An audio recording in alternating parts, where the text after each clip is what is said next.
Brado Port, 600 miles from the academy. Sunlight streamed down, the weather was clear. Seagulls circled above cargo ships and fishing boats. The breeze carried a faint scent of fish, the very breath of the ocean. Though still early morning, the docks were already bustling. Stevedores carried crates and baskets. Sailors hummed foreign tunes while patching hulls and swabbing decks. Mustache tax officials counted goods with stern expressions. Barefoot children of fishermen darted through the crowds, playing and jostling. You had to be wary when they passed. Don't be fooled by their innocent faces. Some were nimble-fingered little thieves. Not long ago, Rob had witnessed a merchant from the Free City States have his purse expertly lifted by a boy no older than 8 or 9. The successful boy had even winked at the dumbfounded Rob, a triumphant smile curling his lips. The Thieves' Guild thrived in Brado Port.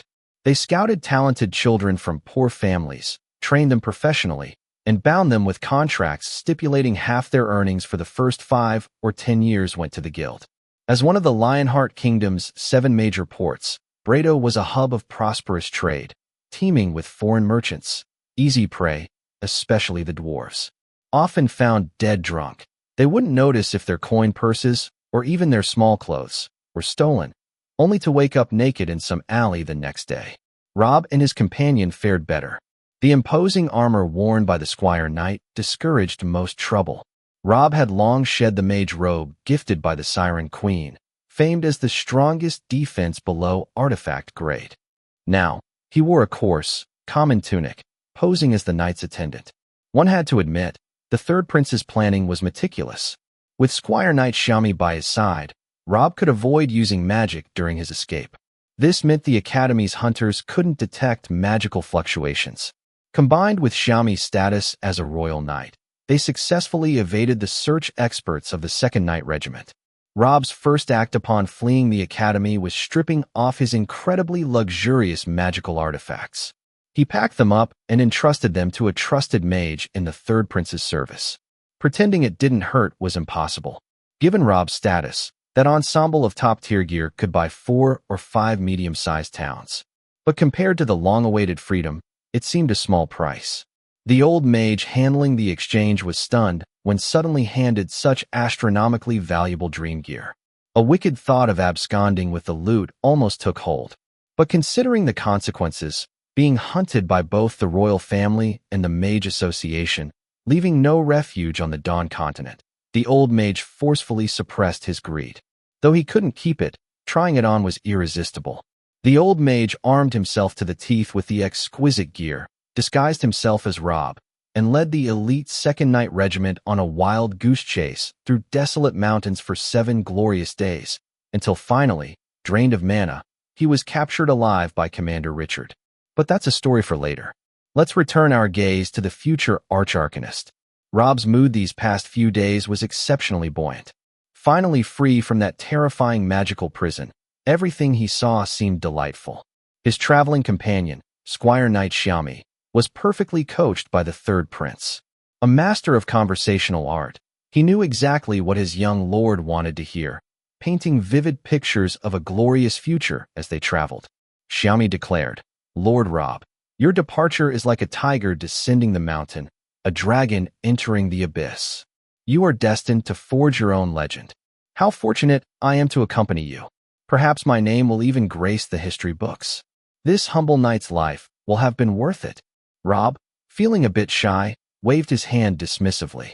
"I don't really aspire to be a legend. I just want to live an ordinary life, marry, have children, live happily. Does my lord have a lady in mind?" Xiaomi leaned in, intrigued. "Not yet," Rob blushed. He didn't dare tell Xiaomi he was nearly 20 and had never even been in a relationship, a rather embarrassing fact for a man. Xiaomi's interest piqued. Choosing a wife is a profound art. Women differ greatly by region. Southern women are gentle, their skin soft as silk. Northern women are fierce, fiery, wildest in bed. Elven women are the most beautiful, naturally noble, but alas, most scorn humans. Beastkin women offer exotic charm, catgirls and foxgirls being most popular among humans. Though, some with peculiar tastes even fancy those dwarven women who go weeks without bathing.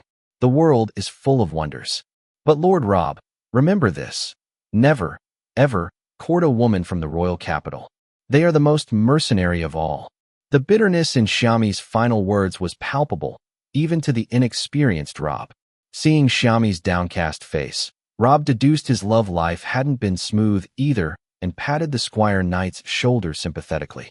Xiaomi bounced back quickly, soon regaining his cheerful demeanor. He booked passage on a ship departing in 1 magical hour. Rob hadn't decided on a destination yet, but they encountered a ship's captain planning a world voyage. They decided to board first and figure it out later. With some time before departure, Xiaomi took the future arch-arcanist into town for a feast. Brado Port's most famous delicacy was the blueback spinefish banquet. The rarity of the fish meant a table cost a staggering 20 gold coins, a price that made most ordinary folk sigh with longing. Rob, of course, was no ordinary man. Though he'd fled in haste without a single copper, Xiaomi carried ample funds. The third prince had instructed, all expenses were covered. The more money spent making Lord Rob happy, the greater Xiaomi's reward upon return. Unfortunately, they were out of season. The famed banquet was only available in December. Xiaomi lamented the missed opportunity for legitimate, extravagant feasting. Settling for second best, they found the town's largest inn and ordered the most expensive dishes, determined to feast before setting sail. Just as they raised their forks to dig in, a commotion erupted at the city gates. Xiaomi leaned out the window. His pupils instantly contracted. White steeds, silver armor, swords forged of tempered steel, the lion emblem carved on the left breastplate. The 62 uninvited guests charging through the gates bore attire strikingly similar to his own. The only difference lay in the color of their cloaks. Theirs were the crimson cloaks of true royal knights. Xiaomi's was the green of a squire knight. Holy shit. Trouble. It's the knights of the 6th Regiment. Xiaomi gasped. Yet, the imposing royal knights, awe-inspiring to ordinary eyes, were not the most striking figures in the group. Compared to the tall, white-haired and white-bearded old man they encircled, these handsome, valiant knights seemed like wild monkeys scrambling from some mountain hollow. The old man wore a pointed wizard's hat and black mage robes.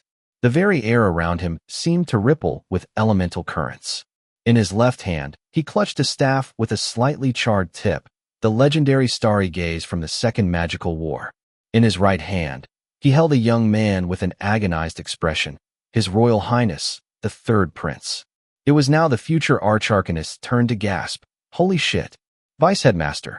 The Royal Magic Academy of Tist was clearly determined to retrieve its star pupil. The capture squad assembled was unprecedentedly formidable.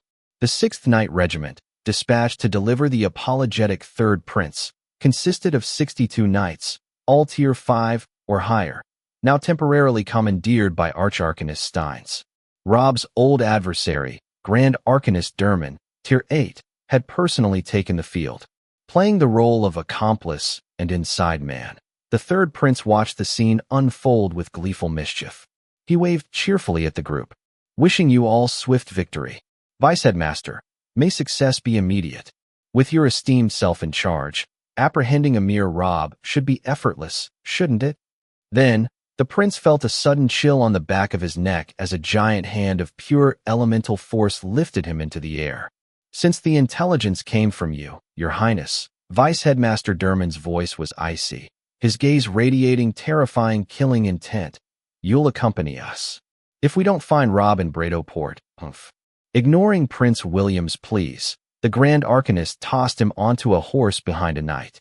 With a chilling look, he led the contingent of royal knights, bristling with weaponry, towards the heart of Brado Port.